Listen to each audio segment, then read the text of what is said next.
Ayan guys, dito kami ngayon muli sa pangalawang pagkataon. At kami umakyat doon sa taas. Ayan, si Tay Fredo yan. Yan yung inakyatan namin, no, na parang kanal lang pero kasya dalawang tao doon. Doon kami umakyat. Ayan. So, yan daw yung tulay na meron daw namatay last week. So, dito kami ngayon.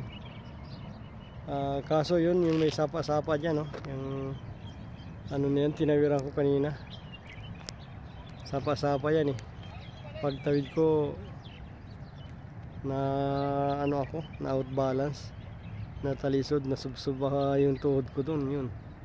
Kaya may sugat ako ngayon sa tuhod. Ayan guys, may remembrance ako. Thank you, God bless. Bye.